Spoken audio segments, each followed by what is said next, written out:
হযরত আবু হুরায়রা রাদিয়াল্লাহু তাআলা আনহু থেকে বর্ণিত, রাসূলুল্লাহ সাল্লাল্লাহু আলাইহি ওয়াসাল্লামকে জিজ্ঞাসা করা হলো, ইয়া রাসূলুল্লাহ, মিজানের মধ্যে সবচাইতে ওজন হবে কোন আমল? আমল গণনা করা হবে না, কত বড় তাও দেখা হবে না, ওজন দেওয়া হবে। রাসূলুল্লাহ সাল্লাল্লাহু আলাইহি ওয়াসাল্লাম নামাজের কথা বলেন নাই, রোজার কথা বলেন নাই, হজের কথা বলেন নাই, যাকাতের কথা বলেন নাই। নবীজি বললেন, মিজানের মধ্যে সবচাইতে ওজন হবে ওই আমল যেটার নাম হলো উত্তম চরিত্র। কারণ নবীজির চরিত্র হলো এমন এক চরিত্র, নবীজির চারিত্রিক সনদ দুনিয়ার কোনো মানুষ দেয় নাই। দেখা যায় অনেক সময় এমন হয়, আমাদের দুনিয়ার অবস্থাটা এরকম, একজন বড় বুজুর্গ আলেম আহলুল্লাহ সরকারি প্রয়োজনে অনেক সময় তার চারিত্রিক প্রশংসাপত্র দরকার হয়। চারিত্রিক প্রশংসা বা চারিত্রিক সনদপত্র আনতে হয় ইউনিয়নে গিয়ে, চেয়ারম্যানের থেকে, পৌরসভা হলে মেয়র থেকে অথবা কাউন্সিলর থেকে। একজন বুজুর্গ আহলুল্লাহ আলেমের চারিত্রিক সনদ অনেক সময় দুশ্চরিত্র সম্পন্ন মানুষের কাছ থেকে আনতে হয়, হয় না? মনে করেন আলেমের চারিত্রিক সৌন্দর্যের বর্ণনা দিছে যে ওইটা গোমসোর সাইলসোর, কিন্তু আমার আপনার নবীজির চারিত্রিক সনদ দুনিয়ার কোনো মানুষ দেয় নাই। স্বয়ং আহকামুল হাকিমিন আল্লাহ রাব্বুল আলামিন আমার আপনার নবীজির চারিত্রিক সনদ আমাদেরকে জানায়া দিয়া বলেন, ওয়া ইন্নাকা লাআলা খুলুকিন আযীম। আল্লাহ তাআলা বলেন, আমি আপনাকে মহান চরিত্রে অধিষ্ঠিত করেছি। লাকাদ কানা লাকুম ফি রাসূলিল্লাহি উসওয়াতুন হাসানাহ। আল্লাহ রাব্বুল আলামিন বলেন, তোমাদের জন্য রাসূলের জীবন আদর্শের মধ্যেই রয়েছে উত্তম আদর্শ।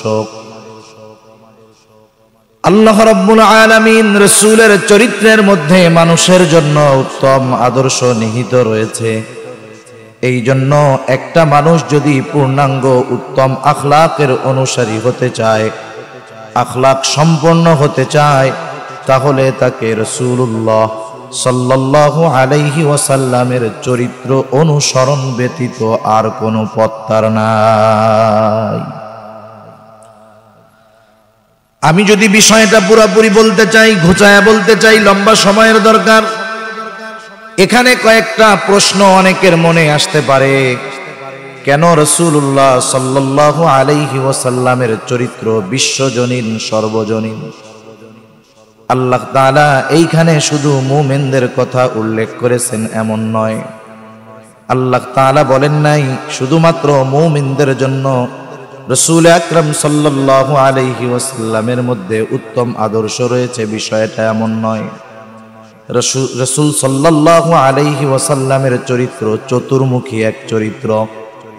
যদি দুনিয়ার কোনো অমুসলিম রাসূলুল্লাহ সাল্লাল্লাহু আলাইহি ওয়াসাল্লামের আখলাকগুলোকে নিজের মধ্যে আনতে পারে, হয়তো ঈমান না থাকার কারণে জাহান্নামী হবে, কিন্তু এই দুনিয়ায় সে রাসূলুল্লাহ সাল্লাল্লাহু আলাইহি ওয়াসাল্লামের চরিত্র অনুসরণ অনুকরণের কারণে দুনিয়ার মধ্যে একজন ভালো মানুষ হিসাবে সে বিবেচিত হবে।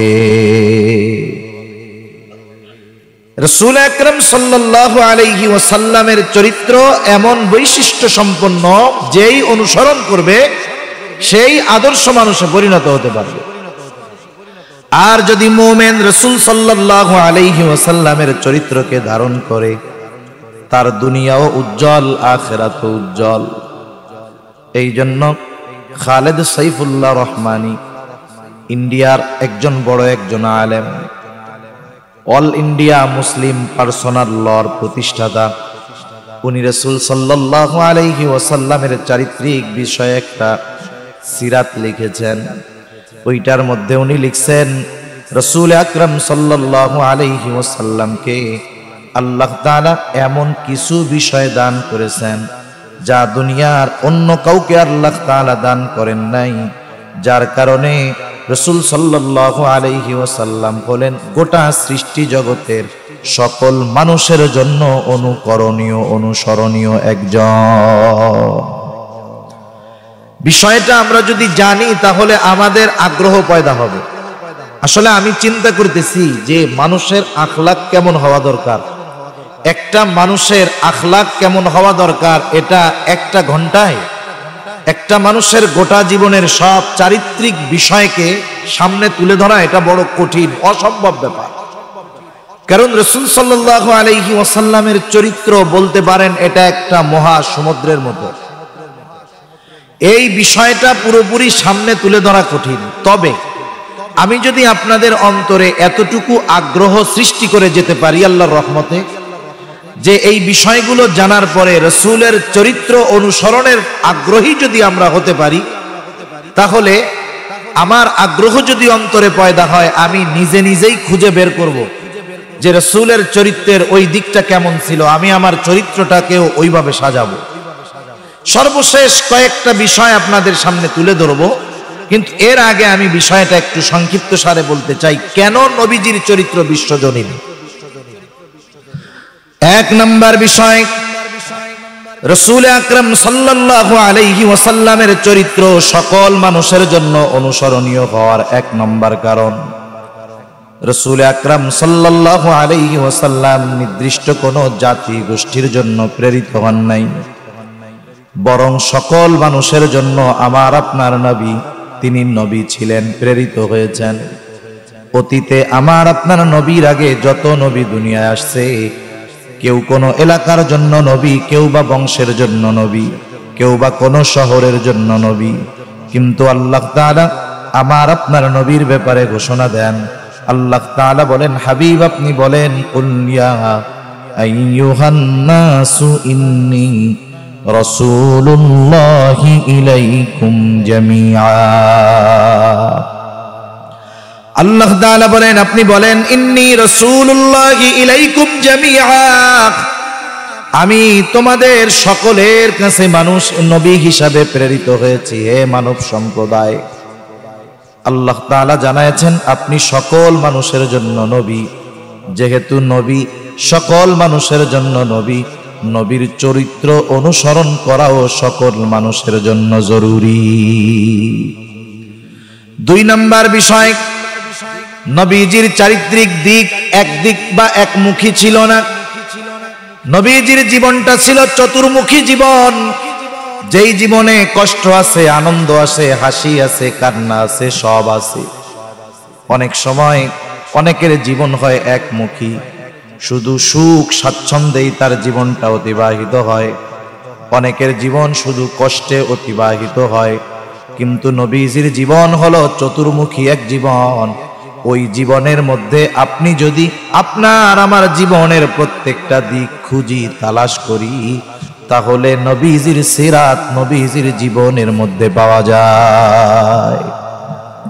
এই কথাটা কেমনে বুঝায় আপনাদের? মনে করেন একটা মানুষের একটা পরিচয় থাকে না, সময় যায় তার পরিচয় আরো বাড়ে। একটা মানুষ যখন দুনিয়ায় ভূমিষ্ঠ হয়, ছোট বাচ্চা থাকে, একটা মানুষ যখন দুনিয়ায় ভূমিষ্ঠ হয়, তখন সে শুধু একজনের সন্তান থাকে, সে একজনের সন্তান থাকে। সে যখন দুনিয়ায় আসে, এরপরে মনে করেন আল্লাহ তাআলা তাকে একটা বোন দিল। এবার সে শুধু সন্তান নয় একজনের, আর একজনের ভাইও হয়। এরপরে যখন সে আর একটু বড় হয়, তার সহপাঠী খেলার সাথীরা থাকে, সে হয়তো কারো বন্ধু হয় বা সহপাঠী হয়। এরপরে যখন সে আর একটু বড় হয়, সে যখন বিবাহ করে, সে তখন স্বামী হয়। যখন তার সন্তান হয়, সে তখন বাবা হয়। আবার সে যখন তার সন্তানকে বিবাহ দেয়, সে শ্বশুর হয়।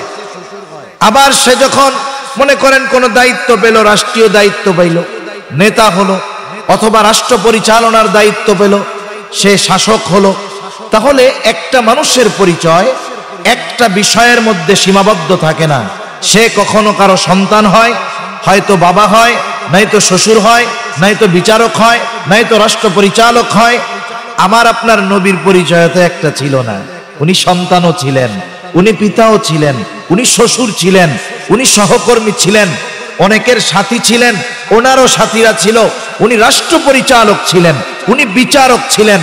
এখন নবীজির প্রত্যেকটা দিক যদি আপনি নজর দেন, দেখবেন প্রত্যেকটা দিকে নবীজির আখলাক ছিল 100-এ 100। আমার আপনার নবীজির চারিত্রিক বৈশিষ্ট্যের অন্যতম একটা দিক হলো, অনেকে আছে বাবা হিসাবে ভালো কিন্তু শ্বশুর হিসাবে ভালো হইতে পারে নাই।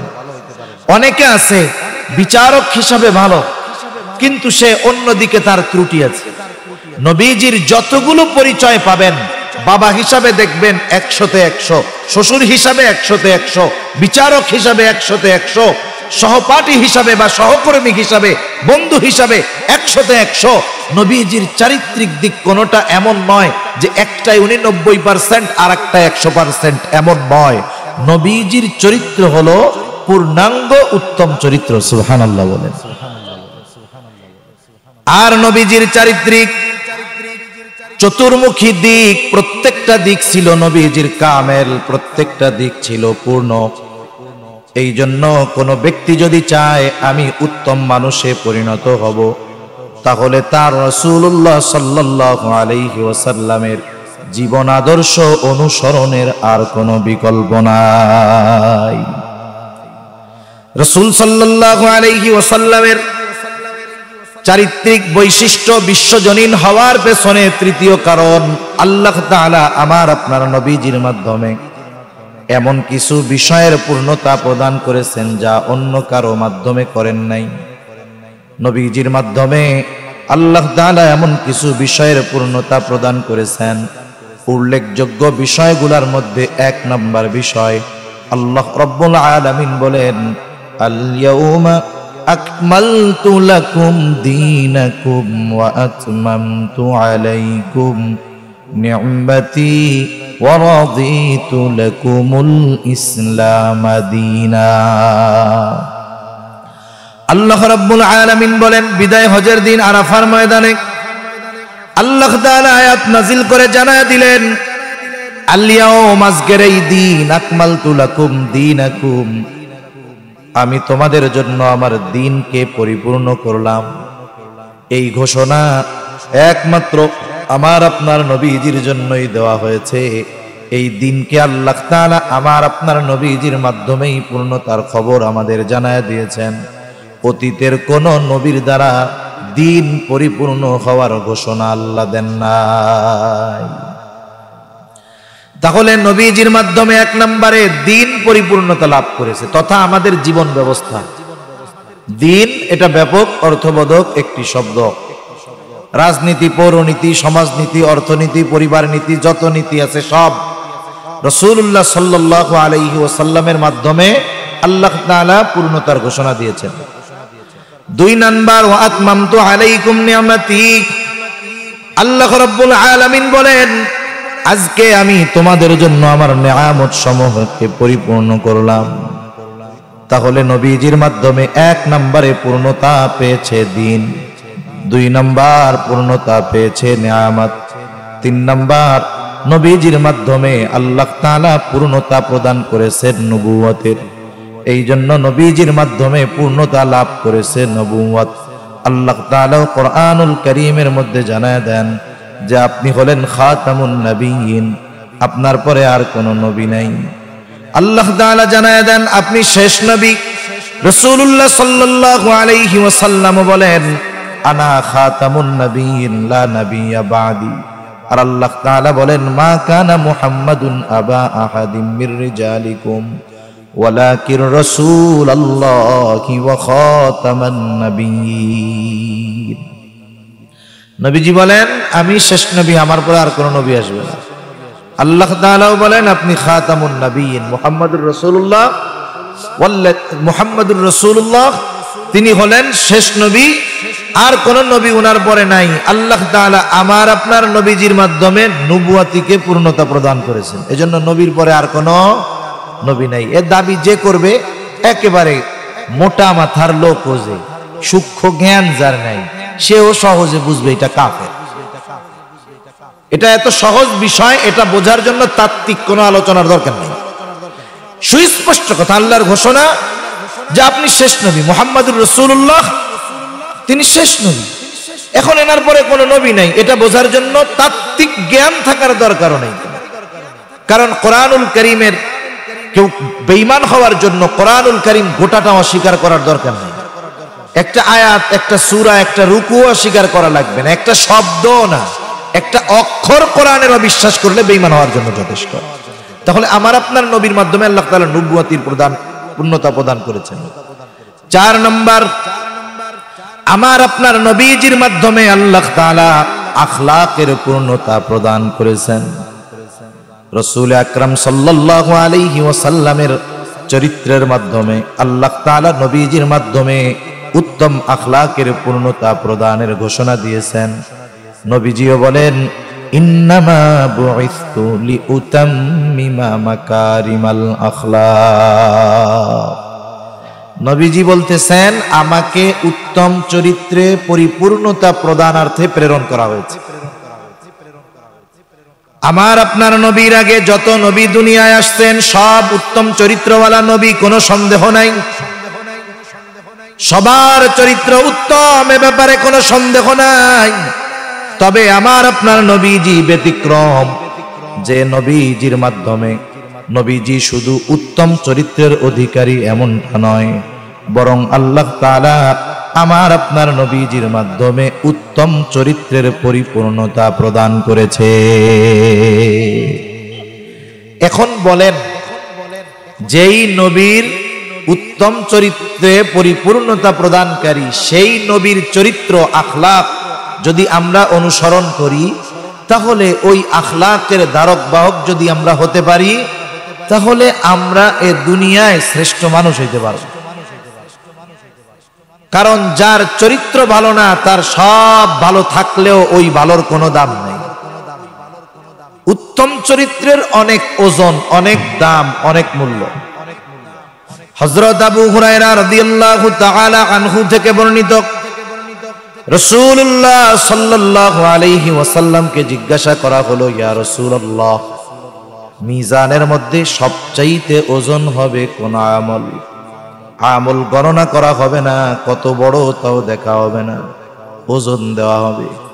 রাসূলুল্লাহ সাল্লাল্লাহু আলাইহি ওয়াসাল্লাম নামাজের কথা বলেন নাই, রোজার কথা বলেন নাই, হজের কথা বলেন নাই, যাকাতের কথা বলেন নাই।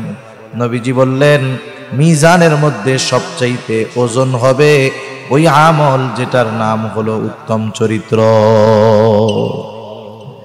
অথচ শীতের দিন নামাজ পড়তে অজু কইরা, ফজরের নামাজ ঠান্ডা পানি দিয়ে অজু করে পড়তে কত কষ্ট। এর চাইতে বেশি ওজন উত্তম আখলাকের। অথচ এটা অর্জন করতে অজু করা লাগে না, কিন্তু এটার ওজন সবচাইতে বেশি, এটার ওজন সবচাইতে বেশি। আর আফসোসের ব্যাপার, আমাদের মধ্যে অনেক আবেদ আছে, অনেক ইবাদত গুজার মানুষ আছে, কিন্তু দেখা যায় আমাদের চারিত্রিক বিষয়ে ত্রুটি আছে, আমাদের আখলাকের ভিতরে ত্রুটি আছে। সেজন্য যেহেতু উত্তম আখলাক মিজানে সবচাইতে ওজন হবে, আমরা আবেদ হওয়ার পাশাপাশি, আবেদ হওয়ার সাথে সাথে আমাদের চরিত্রকেও বিশুদ্ধ করার চেষ্টা করব ইনশাআল্লাহ। আর এক্ষেত্রে নবীজির অনুসরণের বিকল্প আর কোনো কিছু নেই।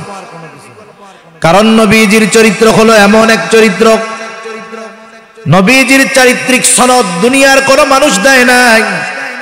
দেখা যায় অনেক সময় এমন হয়, আমাদের দুনিয়ার অবস্থাটা এরকম, একজন বড় বুজুর্গ আলেম আহলুল্লাহ সরকারি প্রয়োজনে অনেক সময় তার চারিত্রিক প্রশংসাপত্র দরকার হয়।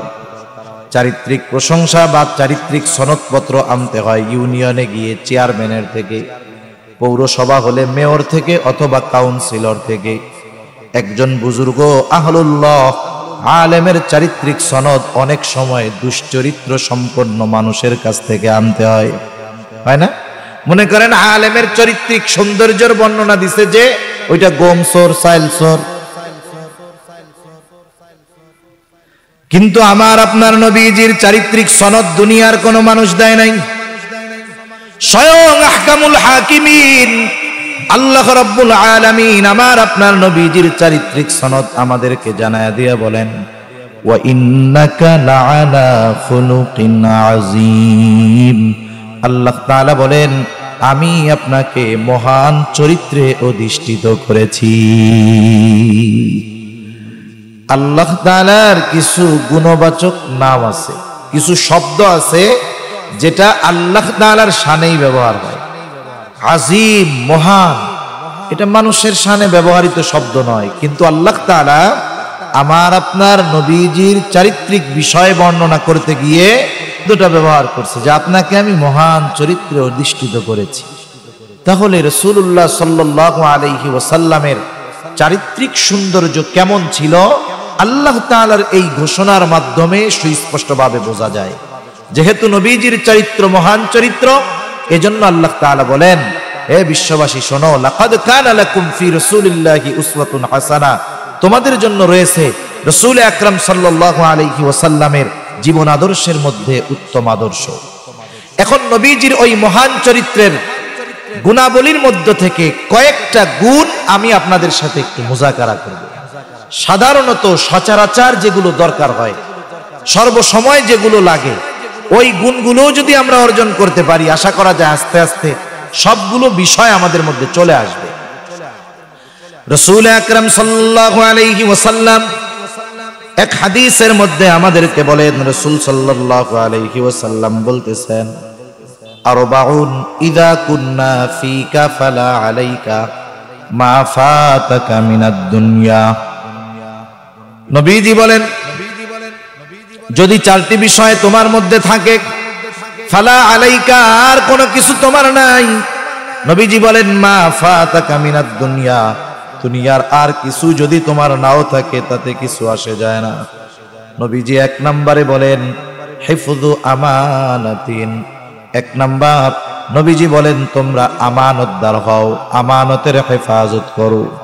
রাসূলুল্লাহ সাল্লাল্লাহু আলাইহি ওয়াসাল্লাম ছিলেন সর্বোচ্চ পর্যায়ের আমানতদার।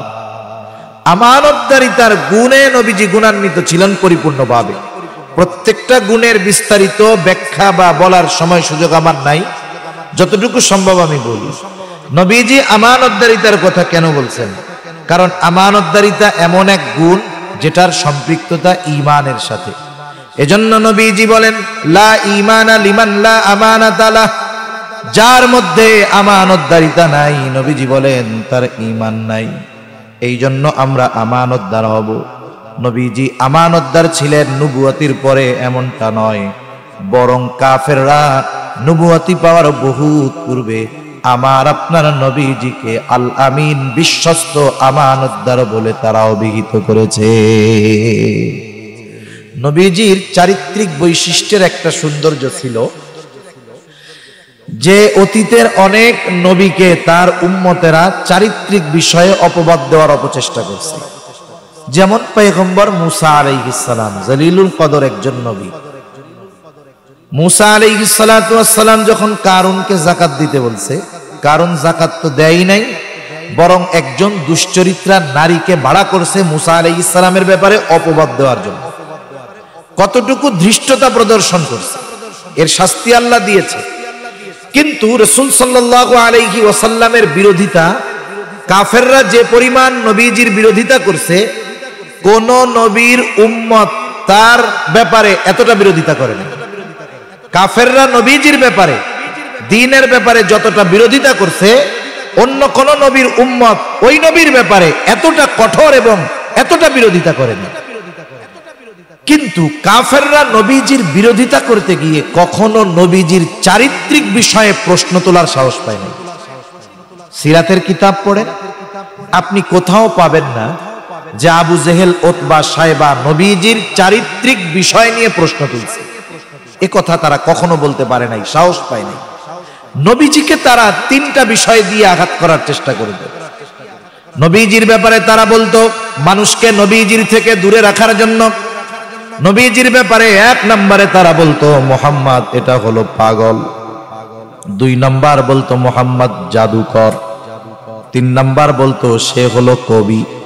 এই তিনটা শব্দ নবীজির থেকে মানুষকে দূরে রাখার জন্য তারা ব্যবহার করত। কিন্তু কখনো এমন কোন কথা তারা বলতে পারে নাই যে ওই লোকটার কাছে যাও না, ওই লোকটার চারিত্রিক এই সমস্যা আছে। বরং এর বিপরীত, বরং কাফেররাও নবীজির চারিত্রিক সৌন্দর্যের বর্ণনা দিতে তারা বাধ্য হয়েছে। নাজাশির সামনে গিয়ে আবু সুফিয়ান যখন মুসলমান হয় নাই, রাসূল সাল্লাল্লাহু আলাইহি ওয়াসাল্লামের ব্যাপারে যখন জিজ্ঞাসা করছে, তার সত্যবাদিতার ব্যাপারে বলতে তারা বাধ্য হয়েছে। ওই জায়গাও গিয়ে নবীজির চারিত্রিক ব্যাপারে কিছু বলতে পারে না। শুধু তাই না, যখন রাসূলুল্লাহ সাল্লাল্লাহু আলাইহি ওয়াসাল্লামকে আল্লাহ তাআলা নির্দেশ দিলেন 3 বছর গোপনে দাওয়াত দেওয়ার পরে যে আপনি এবার প্রকাশ্যে দাওয়াত দেওয়া শুরু করেন, রাসূলুল্লাহ সাল্লাল্লাহু আলাইহি ওয়াসাল্লাম যখন সাফা পাহাড়ের উপরে দাঁড়ায় গেলেন, সাফা পাহাড়টা হলো আবু কুবাইস পাহাড়েরই একটা অংশ। এই জন্য অনেক জায়গায় আমরা দেখি লেখা আবু কুবাইস পাহাড়ের উপরে দাঁড়িয়েছেন, অনেক জায়গায় সাফা পাহাড়ের উপরে দাঁড়িয়েছেন। বিষয়টা হলো সাফা পাহাড়টা হলো আবু কুবাইস পাহাড়েরই একটা অংশ। নবীজি দাঁড়াইলেন, মক্কার সব মানুষদেরকে আহ্বান করলেন। আবু কুবাইস পাহাড়ের একটা বৈশিষ্ট্য ছিল, ওই পাহাড়ের উপরে দাঁড়ায় যদি অপরিচিত কোনো মানুষ আরববাসীর কাছে সাহায্য প্রার্থনা করত, কে ডাকতেছে এইটা দেখতো না, বরং পাহাড়ের সম্মানার্থে মানুষেরা ওই ব্যক্তির সাহায্যের জন্য ছুটে আসতো। আর আজকে ডাকতেছে আল আমিন, সবাই ছুটে চলে আসছে। নবীজি সাল্লাল্লাহু আলাইহি ওয়াসাল্লাম তাদেরকে বললেন, আমি যদি তোমাদেরকে বলি এই পাহাড়ের পেছনে পাদদেশে একদল অশ্বারোহী সৈন্য আক্রমণ করার জন্য অপেক্ষা করতেছে, তোমরা কি আমার কথা বিশ্বাস করবা নাকি? উপস্থিত সকলে সমস্বরে বলল, কেন নয়, অবশ্যই তোমার কথা আমরা বিশ্বাস করব, কারণ ইতিপূর্বে আমরা তোমাকে কখনো মিথ্যাবাদী পাই না। তাহলে নবীজির চারিত্রিক বৈশিষ্ট্যের অন্যতম এক সৌন্দর্য হলো সত্যবাদিতা। 1 নম্বরে নবীজির চরিত্রের সৌন্দর্য অন্যতম হলো আমানতদারিতা। নবীজি কেমন আমানতদার ছিলেন, কাফেররাও নির্দ্বিধায় নবীজির কাছে আমানত রাখত।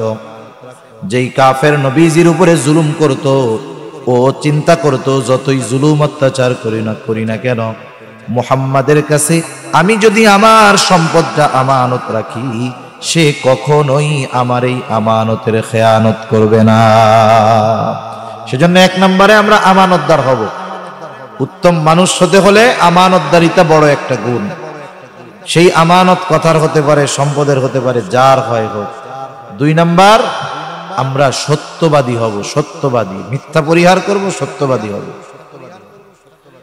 সত্যবাদিতা এক মহৎ গুণ। রাসূল সাল্লাল্লাহু আলাইহি ওয়াসাল্লাম বলেন, ইন্নাস সিদকা ইয়াহদি ইলাল বির ওয়া ইন্নাল বিররা ইয়াহদি ইলাল জান্নাহ। নবীজি সাল্লাল্লাহু আলাইহি ওয়াসাল্লাম বলেন, সত্য কল্যাণের পথ দেখায় আর কল্যাণ জান্নাতের পথ দেখায়। নবীজি আর এক হাদিসের মধ্যে একটু বাড়ায়া বলেন, যদি কোনো ব্যক্তি সত্য বলতেই থাকে, ওই লোকটা একটা সময় আল্লাহ তাআলার কাছে সিদ্দিক তথা সত্যবাদী বলে গণ্য হয়ে যায়। সত্যবাদিতা মুমিনের ভূষণ। এটা চারিত্রিক বিষয়ের অন্যতম এক সৌন্দর্য হলো সত্যবাদিতা, আমানতদারিতা। একটা মানুষ চেহারা যত সুন্দর হোক, এই বিষয়গুলো যদি তার মধ্যে না থাকে, ওই লোকটা দেখতে সুন্দর হতে পারে, আসলে সে সুন্দর না। আর মিথ্যা হলো মানুষকে পাপের দিকে নিয়ে যায়। ওয়া ইন্নাল কিযবা ইয়াহদি ইলাল ফুজুর ওয়া ইন্নাল ফুজুরা ইয়াহদি ইলান নার। নবীজি বলেন, মিথ্যা মানুষকে পাপের পথ দেখায়, পাপ মানুষকে জাহান্নামের পথ দেখায়। আর একটা মানুষ যখন মিথ্যা বলতেই থাকে, একটা সময় ওই লোকটা আল্লাহ তাআলার নিকটে মিথ্যাবাদী বলে গণ্য হয়ে যায়। সেজন্য আমরা সত্যবাদিতার গুণ অর্জন করব, ইনশাআল্লাহ। করা যাবে তো?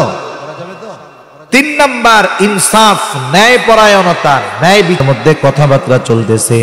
হযরত ওমর রাদিয়াল্লাহু তাআলা আনহু তাকে বলতেছে, শোনো, তাহলে আমাদের 2 জনের মধ্যে এই বিষয়ের জন্য ফয়সালাকারী হিসাবে তৃতীয় আরেকজনকে নির্ধারণ করো। ওই অমুসলিম সে আরেকজন অমুসলিমকে নিজের জন্য ফয়সালাকারী নির্ধারিত করে নাই। ও ইহুদি একজন মুসলমান শুরাই তার ব্যাপারে বলতেছে খলিফাতুল মুসলিমিন, শুরাই আমার আর আপনার মধ্যে এই বিষয়ের মীমাংসা করে দিবে। চিন্তা করেন মুসলমানদের মধ্যে কতটা ন্যায় পরায়ণতা ছিল যে একজন ইহুদি সে নিজের ধর্মের কাউকে ফয়সালাকারী হিসাবে নির্ধারণ করে নাই, বরং খলিফার সাথে তার কথাবার্তা চলতেছে। ওই সময়ও একজন মুসলমানকে সে উভয়ের মধ্যে ফয়সালাকারী হিসাবে নির্ধারিত করেছে। এর দ্বারা মুসলমানদের ন্যায় পরায়ণতা এবং ন্যায় বিষয় মেনে নেওয়ার যে যোগ্যতা এটা পরিপূর্ণভাবে প্রমাণিত হয়। ও তো চাইলে পারতো যে আমি আমার ধর্মের একজনরে নেই, সে আমাকে সাপোর্ট দিবে আর আমারে মামলাটা জিতায় দিবে, রায়টা আমার পক্ষে দিবে।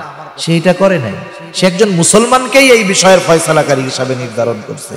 এবার শুরাই দুইজনের মধ্যে সব কথা সুন্দরভাবে শুনছে। শোনার পরে বলতেছে খলিফাতুল মুসলিমিন আপনি কি চান, আপনার চাওয়াটা কি? উনি বলতেছে যে আমি চাই যে সে আমার এই ঘোড়াটা ফেরত নিবে।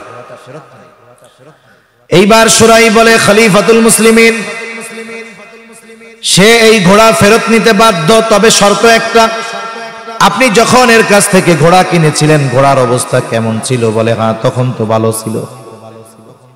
বলতেছে সে ঘোড়া ফেরত নিতে বাধ্য, তবে আপনি যেই অবস্থার জিনিসটা কিনেছেন সেই অবস্থায় তার কাছে ফেরত দেন।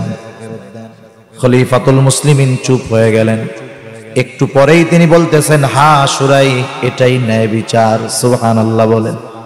একটু চিন্তা করেন, আমরা যদি আমাদের এলাকার বড় কোনো নেতার ব্যাপারে এইরকম ফয়সালা দেওয়ার সিদ্ধান্ত পাইতাম, সুযোগ পাইতাম, নেতা যদি অপরাধীও হইতো, নেতার কাছে ভালো হওয়ার জন্য ওই ব্যক্তিকে হারায়া দিয়া নেতার পক্ষে রায় দিতাম। অথচ শুরাই তখন সাধারণ একজন মানুষ, খলিফার মনোরঞ্জনের চেষ্টা করে নাই, বরং ন্যায় বিচার করেছে। রায়টা খলিফার বিপক্ষে গেছে, খলিফাও মেনে নেয় নাই, বিষয়টা এমন নয়, খলিফাও মেনে নিয়েছে। ন্যায় বিচারের পুরস্কারও শুরাইকে দেওয়া হয়েছে। ন্যায় বিচার খলিফার বিপক্ষে রায় গেছে, খলিফা ট্রান্সফার কইরা আমেরিকায় পাঠায়া দেয় নাই, বরং সাথে সাথে বলতেছে শুরাই তুমি আজই কুফা চলে যাও, ওইখানের প্রধান বিচারকের আসনটা খালি।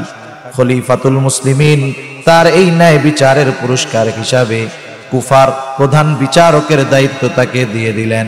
এই শুরাই হযরত ওমর রাদিয়াল্লাহু তাআলা আনহুর বাকি সময়, হযরত উসমান রাদিয়াল্লাহু তাআলা আনহুর খেলাফতকাল, আলী রাদিয়াল্লাহু তাআলা আনহুর খেলাফতকাল, উমাইয়া রাদিয়াল্লাহু তাআলা আনহুর খেলাফতকাল পর্যন্ত ওই কুফার প্রধান বিচারক হয়ে বিচারের কাজ পরিচালনা করেছে।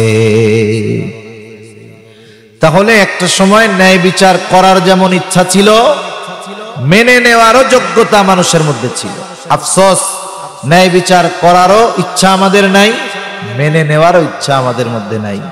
অথচ নবীজি সাল্লাল্লাহু আলাইহি ওয়াসাল্লাম এবং তার সাহাবায়ে কেরাম আমাদেরকে ন্যায় বিচারের উপমা রাইখা গেছেন আমাদের জন্য। নবীজি কেমন ন্যায় বিচারক ছিলেন। আমরা তো আমাদের আত্মীয় স্বজন অপরাধ করলেও তাকে বাঁচানোর জন্য চেষ্টা করি, যত অপরাধ হোক, কিন্তু নবীজি ন্যায় বিচারের ব্যাপারে এতটা কঠোর ছিলেন। নবীজির কাছে একদিন এক মহিলা চুরি করছে, তার হাত কাটা হবে। সে মাখজুম গোত্রের মহিলা। মাখজুম গোত্র হলো কুরাইশ বংশের একটা শাখা। কুরাইশ বংশের যেই শাখাগুলো ছিল এর মধ্যে সর্বোত্তম শাখা ছিল তিনটা। একটা হলো হাশেমি গোত্র, একটা উমাইয়া গোত্র, আর একটা মাখজুম গোত্র। হাশেমি গোত্র হলো এই পৃথিবীর সর্বশ্রেষ্ঠ গোত্র। জিবরাইল আলাইহিস সালাম বলেন আমি পূর্ব থেকে পশ্চিম, উত্তর থেকে দক্ষিণ গোটা দুনিয়া পরিভ্রমণ করার পরে কোথাও কুরাইশ বংশের হাশেমি শাখার মতো এমন মর্যাদাপূর্ণ বংশ গোত্র আমি দুনিয়ার আর কোথাও দেখি নাই।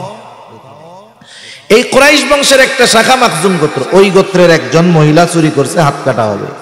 নবীজির কাছে বিচার আসছে। সাহাবায়ে কেরাম চিন্তিত যে নবীর বংশের একজন মহিলার যদি হাত কাটা যায়, এটা তো অমুসলিমেরা খারাপ কথা বলবে দেখ কুরাইশ বংশের মহিলা চুরি করছে। তারা চিন্তা করছে হয়তো নবীজি জানেন না নবীজিকে জানানোর দরকার। মহিলা মাখজুম গোত্রের মহিলা, কার দ্বারা নবীজির কাছে খবর পাঠানো যায়? নবীজির কাছে কার দ্বারা খবর পাঠানো যায়? যায়েদ রাদিয়াল্লাহু তাআলা আনহুর ছেলে, ছোট ছেলে ওসামা। ওসামাকে নবীজি খুব মহব্বত করে দেন। সকলে ওসামাকে শিখায় দিছে, ওসামা যাও তুমি তোমার নানার কাছে গিয়ে বলবা, নানা যেই মহিলার হাত কাটা হবে সে মাখজুম গোত্রের মহিলা। ছোট্ট বাচ্চা যা শিখায় দিছে গিয়া তাই বলছে, কিন্তু নবীজির বুঝতে বাকি নাই। এই বিষয়টা ওসামা নিজের থেকে বলে নাই, বরং ওসামাকে কেউ শিখায় দিল। নবীজি এইবার বাহিরে আসলেন, হুজরা থেকে বাহির হয়ে বলতেছে, তোমরা কি আমাকে এমন বিষয়ের জন্য সুপারিশ করতে বলো যেই বিষয়ের সিদ্ধান্ত রায় আল্লাহ তাআলা দিয়েছেন, শাস্তি কার্যকর করার নির্দেশ আল্লাহ দিয়েছেন। নবীজি এবার বললেন, শোনো, তোমাদের পূর্বে এই কারণে আল্লাহ তাআলা বহুত সম্প্রদায়কে ধ্বংস করে দিয়েছেন যে তাদের মধ্যে যখন কোনো শরীফ বংশের মানুষ চুরির অপরাধে আটক হইত, তাকে ছেড়ে দেওয়া হতো উচ্চ বংশের হওয়ার কারণে। আবার একই অপরাধে যখন দুর্বল কোনো মানুষকে আটক করা হতো, তার উপরে শাস্তি কার্যকর করা হতো। নবীজি বললেন, ওই আল্লাহর শপথ যার হাতে আমার প্রাণ, এইখানে যদি ওই মহিলার পরিবর্তে আমার মুহাম্মাদের সন্তান ফাতেমাও হইতো, অবশ্যই আমি তার হাতটাও কেটে দিতাম। সেই জন্য ন্যায় বিচারক হওয়া আমাদের প্রত্যেকটা মানুষের জন্য জরুরি। আর এই ন্যায় বিচার, ইনসাফ, এটা রাষ্ট্রীয় পর্যায়ে হোক, সামাজিক পর্যায়ে হোক, পারিবারিক পর্যায়ে হোক, সব জায়গায় ইনসাফ, ন্যায় বিচার রক্ষা করতে হবে।